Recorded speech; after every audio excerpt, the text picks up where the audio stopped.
Barangay Hinebra, Justin Brownlee mga bro, hindi nga ba maglalaro? At Rondy Hollis Jefferson nagyabang agad. So pinakita na naman ni Rondy Hollis Jefferson mga bro kung bakit nasa finals na naman sila.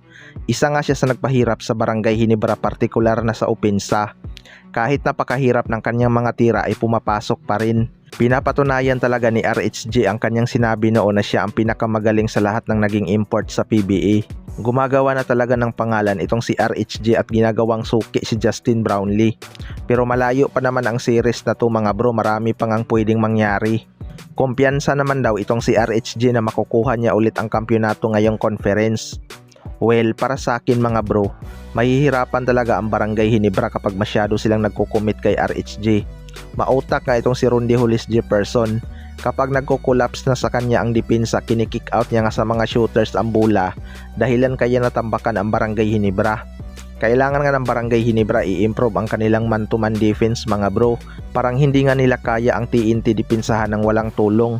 Samantalang pagdating naman sa opensa ay hirap ang Barangay Hinebra sa depensa ng TNT. Hindi kasi masyadong nagre-rely sa tulong itong mga player ng TNT at kinakaya lang ang mga player ng Barangay Hinebra. Basang-basa kasi ng TNT ang ginagawang pasahan ng Barangay Hinebra at walang dominant scorer kaya di nagkukulaps ang depensa. Sa kabilang banda naman mga bro, Justin Brownlee hindi nga ba maglalaro? Maraming ang nakapansin mga bro tuwing finals ay laging hindi 100% healthy si Justin Brownlee. Pantatlong finals na nga ito na biglang nag-iiba ang pakiramdam ni Justin Brownlee. Pero hindi naman masama ang kanyang inilaro sa Game 1. Hindi lang talaga naging sapat ang contribution ng mga locals para matulungan si Justin Brownlee sa scoring. Maraming ang nagtatanong kung makakapaglaro ba si Justin Brownlee sa Game 2. Well, para sa akin mga bro, malaki naman ang chance na maglaro siya. Pansin lang natin na hindi siya 100% pero kaya niya namang makipagsabayan. Sana lang mag-step up ang ibang locals, partikular na sa opensa.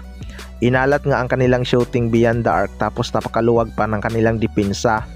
Alam naman natin na madalas talaga nagre-rely sa 3-point shooting ang TNT at sinasabi na rin nila na sana magpasukan ang kanilang mga tira. Kaya dapat maging aware talaga ang Barangay Hinebra. Kailangan nga nilang malimitahan ang 3 points ng TNT tropang giga para magkaroon sila ng pag-asang manalo. Malakas naman ang lineup ng Barangay Hinebra at di hamak na mas athletic sila kaysa sa TNT. Na-outplay lang talaga sila at butas ang depensa sa 3 points area. Yan nga ang isa sa mga gustong maayos ni Coach Tim Cone at sana ma-improve daw nila ang kanilang depensa. Kaya abangan na lang natin kung may adjustment bang gagawin ang Barangay Hinebra o patuloy lang silang duduminahin ng TNT beyond the arc. Kayo mga bro, ano masasabi nyo tungkol dito?